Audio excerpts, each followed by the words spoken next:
Creative Entrepreneur's Journey. And this time we've got Doug and Natalie Van Doren, whose comic Infinite has been in production for some time, and right now they've really, have been kind of moving ahead with it. And we're here to get their story as to what it took to basically take it from the idea to the production stage and stuff. But before we dive into that, what I always like to ask to start off the show is, what is it lights you guys up? What is it that kind of like really gets you going in the morning? My child. Yeah, our kids. I think we're brother and sister. We should say that out loud. We're not right. Not married. Yeah, but we each have little kids who are both almost the same age. They're 2 months apart, so we both have 7-year-olds, and they're both a lot of work, and it takes wow. you just get up with them basically. So yes, and we live in a duplex together, so he lives actually above me. So my own child doesn't wake me up; his child wakes me up. So yeah, right. That's how we get up. Full family affair. Yeah. Awesome. So, what was it that inspired you for the project itself? Like, doing a comic is one thing itself, but then I guess you both have a background in photography. Is that correct? Well, I do. That's kind of my main job. I've done it since I was a kid, and it's kind of become like a career for me because I just do client and corporate work through my company. And we had this project. It's something that it was an idea I came up with actually clear back in high school, believe it or not, like way time ago. And the idea was completely different, and it kind of has morphed over the years. And I originally had it as kind of like almost a comedy idea. And I gave it to her because I could never quite figure out what to do with it. And she kind of shaped it and was like, I think I have a way to make this work. And then she kind of built it around a different structure and made it more serious. It's actually a lot more serious. And it ended up working a lot better. So I was like, okay, great. So we kind of tweaked it as things went on. And it became this thing, just we decided to eventually, we had it originally was a script. And then we had it set up at a production company, and, we had it basically, it was a movie kind of thing that we wanted to do, but, it was just one of those things that it kind of got in, not really turnaround, but just kind of got waylaid at the production company, and we ended up just taking it back, and we were like, well, this is really good. And we didn't really give it to anybody else. We kind of just gave it to this one company. And then the writer's strike happened, so it was like nobody was doing anything. So we then were like, let's original scripts weren't really being bought so much, and they're still not. Yeah, really. It's a very visual story, and I work in film and TV as a director and as an assistant director, so it was kind of a natural idea, like, hey, let's make it into a graphic novel because we'll shoot it photographically. We both have like a background in film, and he has got his photography background. We certainly have enough photo equipment to choke a horse. So yeah, so we had all the cameras, and we had all the friends who were actors, and anyone who didn't have who were friends. Like, we could just get through casting the way we found you, and we just decided, well, what the hell? Let's just see if we can do this. And at first, we weren't even sure we could do this. Like, I was really like, is this even possible? Because I don't know that anyone's ever done what we're doing, at least not on the scale that we're doing it. I mean, we've heard that since, that there have been other comics that are based on photos or have photo realistic, or I'm not sure exactly how they do it. But our stuff is based on photos. I mean, we take the photos, we use a lot of stock photography. In some cases, we'll take them all, we'll get a photo of somebody that looks kind of like something we want and then make our own version of it hand-drawn. So we will cheat it a little in that regard. Not everything is entirely photo-based.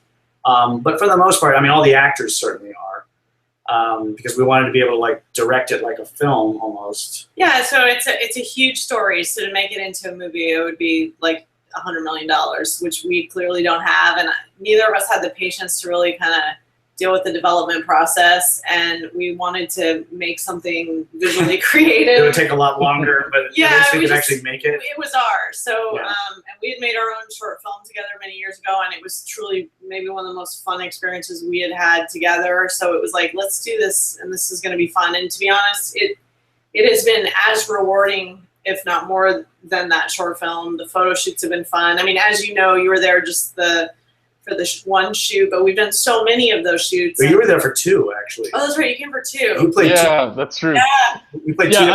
You're one of the few people who's played 2 different characters in the story. yeah, that's pretty awesome, Cool. actually, Chang. So. Yeah, I should do full disclosure that I have worked with both Natalie and Doug, and I'll tell you that, like, the one word that you just said that really comes across, it was fun to be on set. I mean, I really felt like a kid playing on you know, like in the playground where you're pretending to be, you know, like in some kind of combat situation, or, you know, and that's really like, you know, I don't know what it was about, like, kind of, and I think a lot of it comes from, you know, like your creative energy and stuff. And we, you know, as actors, you know, we definitely sensed that. We felt like this kind of love for the project, and like where we were just basically playing on the playground with you and stuff, and then making the things that you envision come to life. Yeah. Well, thanks. I'm glad you like that. Yeah, that was that's how we tried to shoot everything. I mean, even though it was like, we basically had you on a green screen and telling you, okay, you're supposed to be talking into a phone to the President of the United States, and there's a nuclear missile headed your way. And you're like, oh, okay. And yeah, that's a hard thing to leap into when you're on a green screen stage and you literally have nobody else to act against. And you don't even really have lines. I mean, that was what's interesting about this project.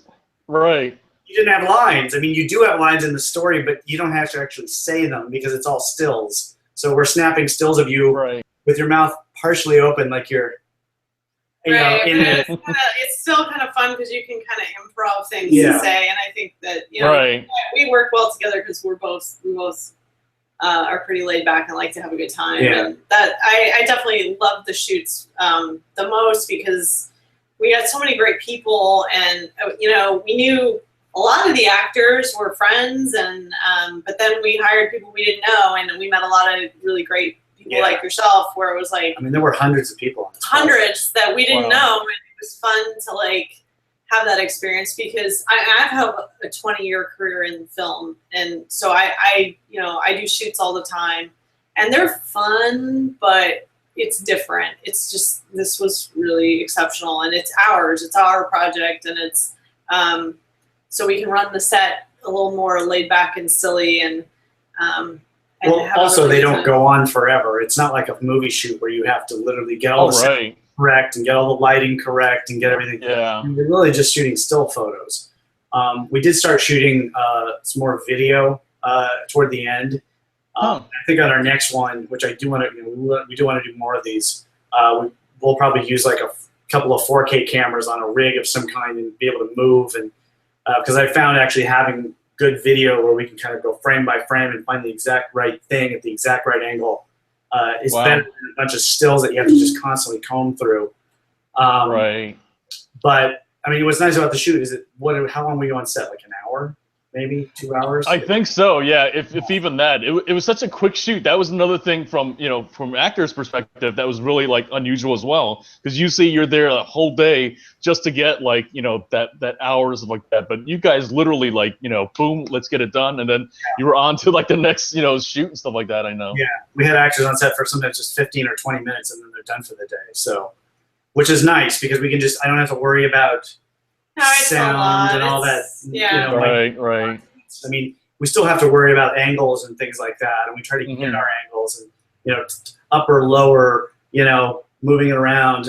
I think for the next one, I'm going to actually build like because a lot of it is green screen, obviously.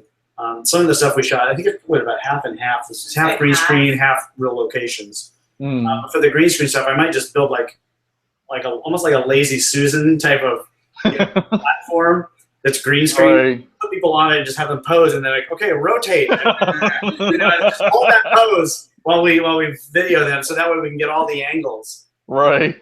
And then we go even quicker, you know, and then I can just get everything and have it all. That's awesome.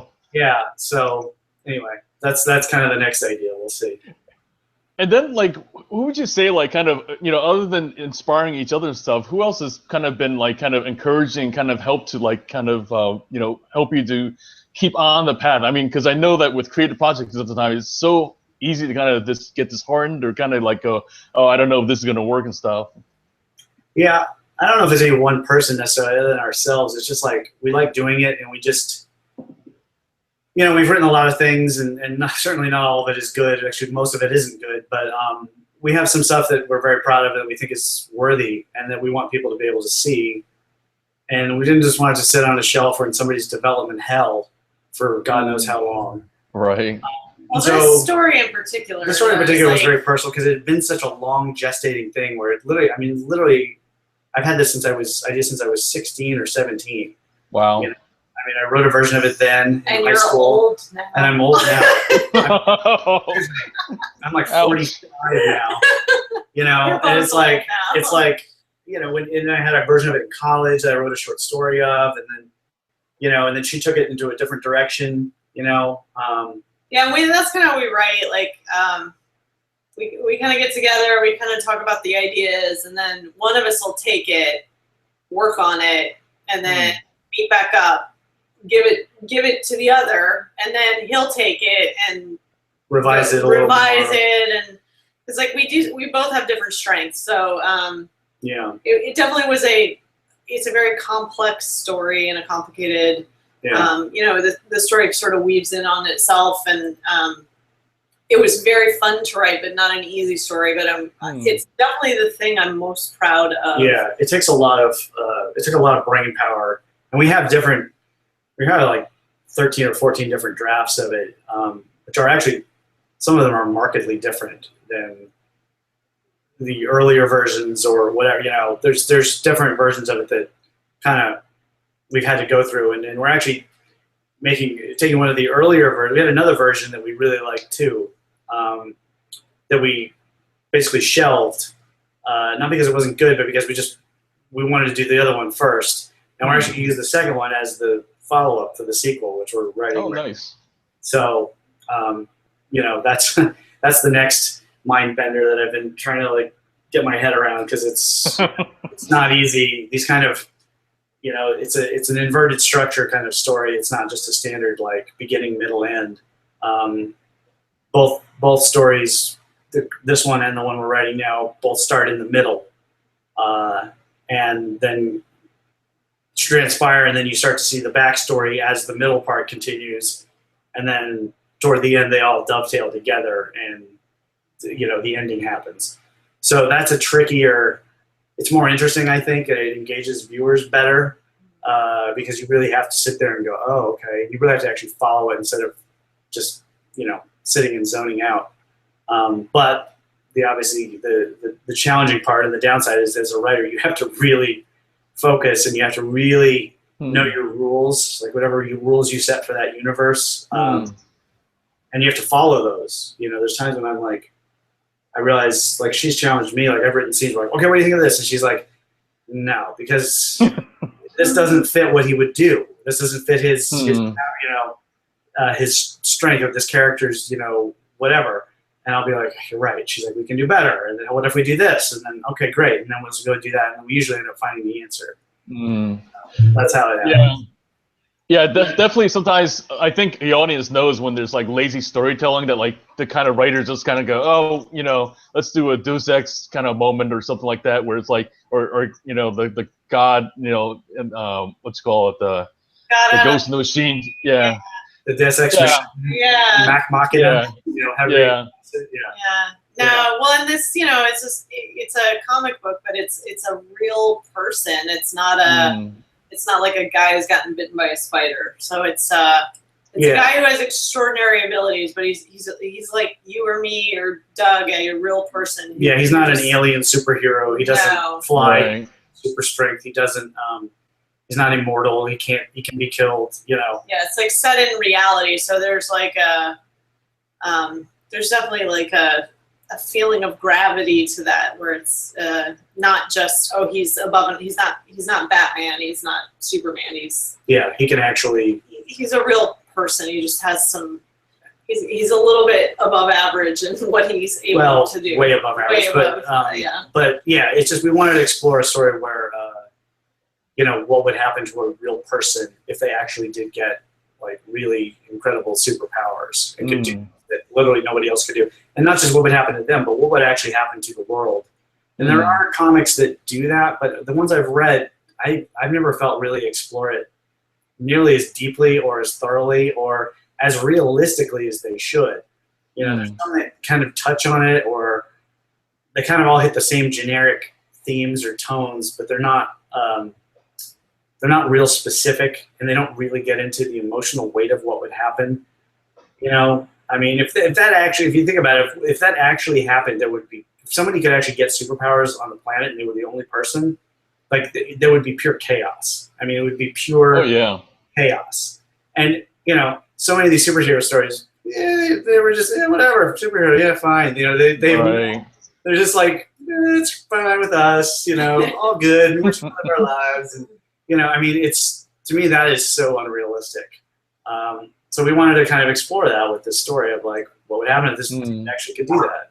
So, anyway. Yeah, and then in terms of you know, basically taking that idea and stuff, and then you've kind of been working and stuff. I mean, have there been moments you kind of like really, you know, like just kind of really hit that wall and like really kind of, you know, struggle? I mean, you know, you talked a little bit about kind of some moments where you kind of like were tempted to kind of go the easier route and stuff like that. But then what about like kind of those, you know, like, I'm not even talking like writer's block, but just like really like kind of like, oh my, you know, we dug ourselves into this hole and stuff with the project.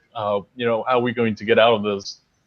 I don't know if we ever really felt that way. I think the biggest thing was that like the original idea I felt was so strong, and then it just didn't feel like he originally said it was kind of a humorous, he had like a humorous spin on it. And I just, like, when I really considered the possibility of a guy who could have the ability to really like have power beyond like what the average person, and then, and how that would like transform you as an individual, and then how that would make you, start to change the world, and then how the world would react in return. It's a pretty huge concept. So I was like, well, for us, it was really sort of like creating these little layers of the onion and putting them together, and then, you know, the storytelling is sort of unraveling that. So I don't think I ever felt like it just felt like such a, the idea was cool. It was just making it feel genuinely right in the scheme of reality. And that's, and once we wrote the script, I mean, I was so proud of the script. And then it was fun to make it into something visual that we could give to people, because a lot of times you'll write a script and it sits on somebody's shelf and you hear all these great, you know, movies that are like, oh, it took me 20 years to make that movie. And you're like, really? Like, why? And 60 when they're made, you know, like, it's sad to me. So I was like, you know. Or it never gets seen. Or it never gets seen. And it's like, how many, you know, while they're sitting here remaking Ghostbusters with a female cast and Ocean's 11 with a female cast and remaking every movie that doesn't ever need to be remade, I start to go, you know, there's so many great stories out there like that we really need to explore. And for us, you know, we've both been in the film industry a long time, and you get somewhat frustrated by sort of the engine of, sometimes like it's just the process. There's so many people involved that it can take forever.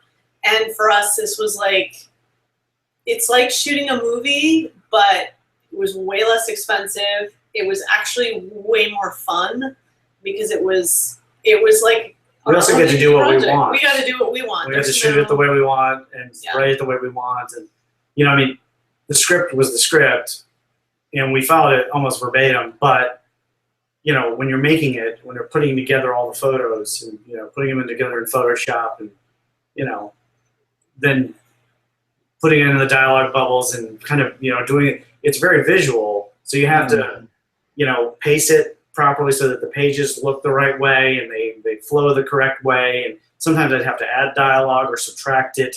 you know, or it would be better if this looks. And sometimes you know, you're like, oh, this would be so much better if I just did it this way. Once you can actually see it on page, and I feel like it's the same way when you're actually making a movie, because which is why movies, they do a lot of reshoots and a lot of re-edits, where it's like, oh, it would be better this way, because when you actually see it in front of you, how it looks and how it flows, and you can read it or see it, you start to realize, this might be better, you know. And I'm even going through now, like we're almost done with it, but I'm just going back through and just double checking all the minutiae, little tiny details, and like finding little tiny things that we missed, or this, you know, tiny little inconsistencies that we're gonna have to change, you know, in the final version. Nothing major, but like the little things that are important. So it's always a building process. You're never really done. I mean, once we're published, we better we're done. be really done. We'll be done. You know, you feel like I'm actually going back, and now that we're rewriting the second story, I'm actually going back and tweaking a couple things in the first one that we're almost done with now to set up things in the second, and then hopefully the third, so that it all dovetails correctly. Because you want to be able to do that, you know, and it takes a lot of like projecting. Yeah. Like I'm always amazed by writers, like the guys who like can do these really long serialized TV shows like Lost or Lost. Yeah, I mean, yeah.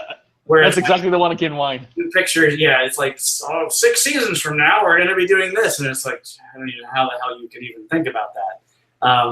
So some of them don't. Clearly, some of them don't. Right. Yeah, I mean the way that series ended. Names, but yeah, like Breaking Bad. Shows, well, I love Lost, and I know, but yeah, some of them land. Some of them don't. Yeah, Lost. I know some people would disagree with me on that, but I always felt Lost always planned and perfectly did it. But you know, like Breaking Bad did that. Like I think on their last season, I remember reading that Vince Gilligan said something like they put together. Did you see it? You no, it, right? I love Breaking Bad. You didn't see the last season? Oh, I did. Of course I did. Well, in the first episode of the last season, you know, they set it up so that Heisenberg has that gun in his car, that big friggin' gun, and they knew they were going to pay it off, but at the time they didn't know exactly how they were going to do it. They just put the gun in the trunk, and that's literally the first scene of the first episode of the season, and then it pays off. It's in there the whole season, and you kind of forget it's there. And then, then the final episode, they bring it back, and so for them to think about it, and I know, but I remember them saying like, we honestly didn't know how we were going to pay that off entirely. We knew we would, we just didn't know how. And so those are the kind of cool things that I really respect a lot. Where it's like, wow, really, to have enough prescience to know that you're going to need this, but maybe not know exactly how, but still do it anyway, and just be like, the hell with it, let's go with it. I think so. We're kind of doing that kind of stuff now with this because it's similar as far as like a serialized, long form story. So anyway, so he has a car full of a lot of stuff. Yeah. I'm just gonna put things in there, and hopefully some of them will come into play. Yeah, right. Nuclear missile. And some guns. The trunk, some chewing gum, and some harmonicas. I do admire that though. Breaking Bad. Yeah. So anyway, that's kind of what we're thinking of. Awesome. And then the other thing I think is you know, I mean, you guys have been self-funded, right? I mean, from the beginning, is that correct, or like? Yeah, I mean, wow. I've been lucky enough to be fairly successful with just my company and what we do. That we just kind of put together like a slush fund, and we got family and friends to chip into. You know, I mean, it was, you know, certainly you guys worked for basically peanuts for us, you know, and certainly a lot of our friends who were close friends just worked for free. God bless them. You know, that was really kind. But yeah, I mean, it's not cheap. And they're still our friends. They're still our friends. They will be after this is over too. But you know, no, it's not cheap. I mean, we had to pay our artists. I mean, I wasn't going to ask our artists to work for free because it's a ton of work. It's a ton of work. Yeah. And he's amazing. Exceptional. He's actually working for pretty cheap already. You know, it's not like we're paying, you know, huge sums of money. But yeah, when you're making a 330+ page comic book, that's just a ton of art, and that takes a lot of work. So we had to pay for that, and yeah, it was just, we had to do it as we went. I mean, I didn't have like some huge slush fund of $100,000 to just chunk down. You know, it was you know, a couple of grand at a time kind of situation, which is why it took so damn long, because it was one of those things where we'd shoot it and then get it done. And, you know, and at first I wasn't even sure if we could even do it, if it was even feasible. You know, I was like, is this kind of art? Like we had another artist that we were talking to. We went through actually a number of artists. we had another one who was like, he was very like specific and exact, and he's a great artist, but I realized after a while he wasn't the right guy for it because he was just like, well, 100 hours to do like one drawing. And I'm like, 100 hours? Oh, no. I did the math on that, and I was like, right, I'm about 97 years old by the time this gets done. If you just, that's if you're working nonstop, like 7 days a week. So obviously that wasn't going to work. And right. I wasn't sure if I could find an artist, if we could find one that would do the job. And we went through about six or seven? Six, maybe, yeah. Something like that. And met some nice artists in the process who we still actually work with. One guy who's doing some contributory art toward it, just for fun because he's a friend of mine now. But yeah, it just took a long time, and it was self-funded, and it took a while. And I think, on the next one, we're happy to do it self-funded because we like to have that independence and not be dictated and told, okay, you have to do it this way. But next time, we're definitely going to do some kind of at least crowdfunding or find some investors, find a publisher first, but make sure we have enough control over it so that they're not micromanaging us. Because I don't want the next one to take 6 or 7 years. I mean, I can't. Right. We gotta crank it out. So. Well, I think also like once like you have this out and stuff, and then the people who buy it the first time, they're gonna spread the word and stuff. I think that like the crowdfunding will be a lot easier the second time too, because then by then people know what they're getting. Like I think part of what's difficult about crowdfunding, that's something that hasn't been done before, is that people are like, oh, what is this? Like kind of. And then having something made will make it easier to show them, hey, or they will know, like like this is what it is, yeah. Yeah, no, I think for sure. that's the idea. We want to be able to like give people a good reason to crowdfund. Like one of the cool things about this project is that we can actually put people in it without actually shoot for us. Like we can, like we realized our artist who's been working on this project for years now wasn't actually in it. We're in it. We're both in it. Everyone's in it that we know. With the exception of like our parents and people like that. We probably could have used them too. Yeah. But we realized our artist wasn't in it. And I was like, geez, we gotta do something about that. So here we are on the final issue after all this time, and I contacted him. I'm like, you know what, dude, you're not in this. I was like, I gotta have you in it. Will you do it? And he's like, sure. I said, all right, I'm writing a special little scene for you. And it turned out to be actually a necessary scene, like one that I would have put in regardless, because it sets up one of the big payoffs. And again, it's one of those things where you don't realize until you start putting it all together that you're missing something or that there's something important that you should add. But anyway, the point was, I literally just said, okay, shoot it on your cell phone or have a friend with a stupid point and shoot camera, whatever. I don't care. It could just be natural light. It doesn't have to be fancy. And he did that. He just took, 40 or 50 shots. Just him on the phone, talking to, doing that. Breathe like that, look like that. And then I sent it, he sent it back, and I was like, great. And then I put it in the mock-up, and I sent it back to him. I said, okay, here's you, go nuts. And he just sent it back about a week ago, and it looks fantastic. He made himself look really cool. Makes everybody look really cool. So, so we can do that with people. Like, if we want to crowdfund it, we can just tell people, okay, if you donate a number of dollars, we'll make you a character. And the more money you chip in, the bigger your character will be and the more pages they'll have. And you get a nice version of it for yourself and blah, blah, blah, And we can just kind of do it that way. So, and I think people would jump at it because it looks amazing. I mean, everybody wants a cartoon, cool version of themselves for whatever. It just looks amazing. I've given it to people and they still use it as their Facebook, profile picture, years later.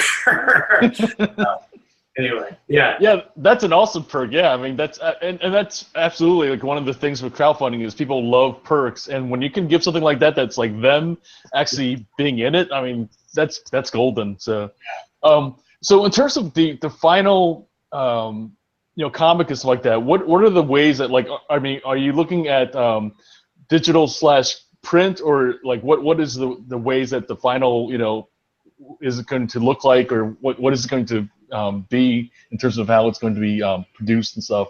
We definitely want it to be published in print. Like we want it to be something physically that you can hold. So that's the plan, and we do have things in place that I won't go too detailed into. Like we have a manager and and they have a game plan. Whether or not it'll be, you know, it'll definitely be digitally published as well. yes, Right. not like physically published as a hard copy and Both. then digitally, but sort of we have a game plan for what we want, but you know, again, in the world of filmmaking and those sorts of things, like who knows? It's certainly Right. it's a story that should be made into a movie. Whether or not it ever will be, I don't know. But for us, the goal is to get it published physically and digitally so that people can enjoy it and see the story. And that's our biggest goal right now, because we're so close to having it done, and we want people to enjoy it. And I want people to, whatever happens from there on out, you know, that'll come. But us having a published manuscript, and for people to be out there enjoying it and being like, hey, did you read that cool story Infinite, and like really enjoying it. And then we, you know, our next plan is it has an open ending such that, without giving that away, you know, there's definitely a follow-up story to go to it, and it's and so we're working on that. Yeah. And we've got another one too that's a completely different series, similar in tone. Well, not in tone, similar in genre. Another quasi superhero comic story. This one's actually a little bit more comic booky, but it's a completely different series. It's going to be another trilogy, and possibly something that could even go far beyond that. So, you know, we have a plan to do a lot of these. Hopefully, this one will just be successful, and we can build on that. So and the plan is to do them a little quicker. Yeah, a lot quicker. First, like, you know, having more than one artist will help. We're gonna have to streamline the process because it's a lot to ask one guy to do. I mean, you've seen it. You know, did we send you the pages that you're in? Yeah. I did. Right? That was awesome, and I definitely also like kind of see. In fact, you know, like maybe we could talk afterwards about this, but I'm picturing like kind of as a way to basically to help promote it and stuff is to just do scenes kind of like cut as video and stuff. Like in other words, having some kind of dramatic music and just basically showing scenes, you know, as like just short clips, just like basically, you know, like because you know one of the things I talk about with different folks is that like no matter what content you do nowadays, like especially with the news feed on Facebook nowadays, video is it. Like where they're talking about like in the next 5 years they see like pretty much people's feed just being filled with video and everything, and it's so no matter what your art is, it's like kind of that's almost like kind of like you need to be able to speak in terms of video as a way to be storytelling beyond simply like, you know, like what people have been doing, which is images and, you know, stills and stuff. Right. We do have a trailer that we made. Okay. Which came out really great. It's like, I mean, it's like a 2.5-minute trailer. We have like, you know, actual voices onto the comic, so it's like wow. full motion comic. Yeah, we started making a full motion comic, but we kind of put it on hold in order to just get the whole damn thing done first. So we're not putting the cart before the horse. But we got, you know, voiceover actors, like real, like professional voiceover top actors. level. I used to be, my first job, I was a voiceover agent at one of the top agencies. So I have a lot of friends who are voiceover people. Oh yeah, of course. And they're not just voiceover; they're like the best in the business, like some of the all-time greats, who you'd recognize their voice in an instant. Yeah. So they helped us very kindly. Nice. People that we need to thank who are just amazing. Yeah, they're awesome. And we had a friend who I literally went to high school. We both went to high school with, who did a score. He's a great composer, and he did a score for it. And so we had it edited together by an editor who's awesome and who's also in the graphic novel. Yeah. Even our editor. Yeah. Yeah. So so that and I'm actually very proud of that trailer. Yeah, it's really cool. It is pretty cool. So I mean, we definitely have a game plan to kind of get it out in different ways. And I think, you know, it's fun because it's a comic, and you know, people love comics, but it's also very grounded in reality. So it's kind of a different twist. Yeah. For some. It's like a comic book story for grown-ups, really. I mean, it's a superhero for grown-up story. So, not that kids wouldn't like it, but it definitely has more. It's a little more adult, maybe. Heady themes. You know, it has bigger more like, you know, what's the word? There's more just, like you said, gravitas to the situations and the themes and the kind of the messages that it explores. So it's not just comics and, you know, it's not just costumes and capes and masks. Yeah, and beating up bad guys. Yeah, it's not that. It's not right. that. Although those stories are awesome. Yeah, we like those too. Our other series is a little bit more like that. There's more costumes, Right. there's more gadgets and It's a little different. things like that. So. Well, I could definitely tell that, like, you know, the folks, you know, with all the people involved and stuff, and, you know, of course, your family, friends, they're definitely rooting for you and stuff. And I know that's going to really help to, you know, make the project a huge success. So what's the best way for folks to kind of find out about, you know, like, and stay on top of what's going on with the project and, you know, like when you guys are ready to launch? Hey, that's a good question. I don't really know. I mean, we should probably do a website. Yeah, we will do something like that. I've been so focused on getting it done. And like I said, we do have a manager. You know, we already have a producer on board, which is good. Who does a lot of big movies, so that's kind of cool. You know, I don't know. I think I'm gonna wait. I almost want to wait to see what they say because I want to like give it to them, and they're the experts. And I don't want to like undermine anything they might want to do. Okay. They kind of have a game plan. Yeah, they have a game plan. It's really, and they are Yeah. very experienced in what they do. But for us, we'll certainly let you know as things. I mean, we're I'll so probably have to close update you being done. later. We'll just say like, look, here's the website. Here's where the trailer is. Here's some Awesome. Yeah. Here's where you can get it. Here's where you can get it. Here's where it's been published. That kind of thing. I think that's still pending, some of that. So. Right. I mean, certainly we'll have this interview, and that'll be a nice, you know, kind of touch point for folks. I'll definitely keep this updated, and so yeah, we'll definitely have that as well.